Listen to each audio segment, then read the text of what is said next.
বুবাগরা বলছেন উনি জনজাতির বিকাশ চায়নি। জনজাতির বিকাশকে চেয়েছে দেশের যশস্বী প্রধানমন্ত্রী নরেন্দ্র মোদীজি।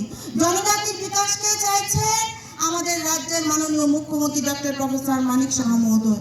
আর এই এলাকার জনজাতিদের বিকাশকে চাইছে আমাদের মাননীয় এমএলএ রামপদ জমাতিয়া মহোদয়। তাহলে আমরা কেন অন্য পার্টি, যেসব পার্টির কোনো ভিত্তিহীন আঞ্চলিক পার্টি, তাদের কথা আর আমরা মুখে আনবো না।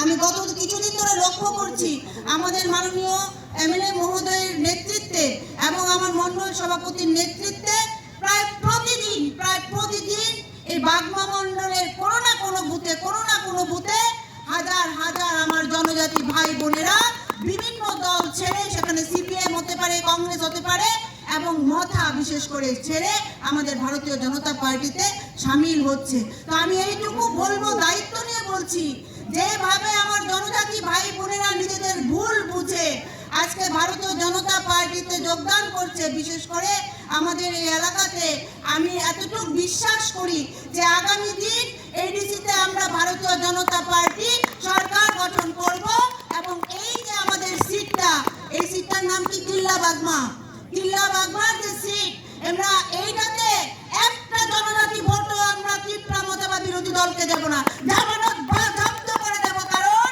বিগত দিনে আমরা ওনাদেরকে ভোট দিয়েছিলাম, এডিসিতে ক্ষমতায় পাঠিয়েছিলাম, কিন্তু এডিসিতে ক্ষমতায় গিয়ে এডিসির সমস্ত টাকা লুটে পুটে খেয়ে আমার এই সাধারণ জনজাতিকে ঠকিয়ে আজকে তারা কিন্তু ভালো জায়গায় আছে। তো সুতরাং আমরা এই কাজ আর করবো না। আমরা সবাই বুঝতে পেরেছি যে দেশের যশস্বী প্রধানমন্ত্রী আছে, যিনি জনজাতিদের বিকাশের কথা বলছে। আমাদের ভারতীয় জনতা পার্টির পরিচালিত সরকার, আমাদের রাজ্যের যে মাননীয় মুখ্যমন্ত্রী, উনিও জনজাতিদের কথা বলছে। যে উনার বক্তব্য যে 18-র আগে যখন আমার জনজাতি ভাই বোনের এত বেহাল অবস্থায় ছিল সিপিএম এর সময়কালে, তখন এই তীব্রমতা কোথায় ছিল, তখন শিবুবাগরা কোথায় ছিল? আজকে যখন আমাদের দেশের যশস্বী প্রধানমন্ত্রীর নেতৃত্বে আমাদের জনজাতি ভাই বোনেরা বিকাশের মুখ দেখছে, সেইখানে দাঁড়িয়ে আজকে আপনাদেরকে বিভ্রান্ত করে আপনাদেরকে চরম ক্ষতি করার জন্য চেষ্টা করছে। আমি আশা করব যে আমরা বুঝতে পেরেছি, সময় একটু দেরি হলো, আমরা বুঝতে পেরেছি।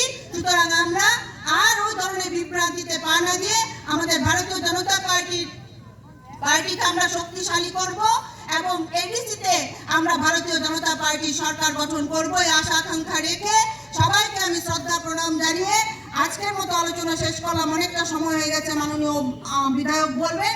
তো সবাই ভালো থাক। দিদিদেরকে বলবো, এখানে অনেকজন দিদি ছিলেন, আমার খুব ভালো লেগেছে।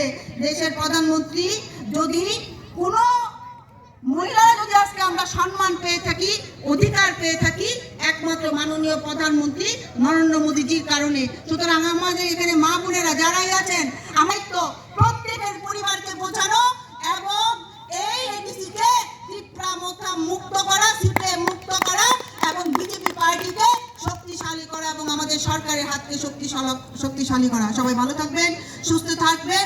বিজেপি জিন্দাবাদ, ভারত মাতা কি জয়, গোমতী জেলা জিন্দাবাদ, বাগমা মন্ডল জিন্দাবাদ, মাননীয় রামপদ জমাতিয়া মহোদয় জিন্দাবাদ, আমাদের মাননীয় মুখ্যমন্ত্রী ডক্টর প্রফেসর মানিক সাহা মহোদয় জিন্দাবাদ, আমাদের দেশের যশস্বী প্রধানমন্ত্রী নরেন্দ্র মোদীজি জিন্দাবাদ, জেপি নাড্ডাজি জিন্দাবাদ, রাজীব ভট্টাচার্য জিন্দাবাদ।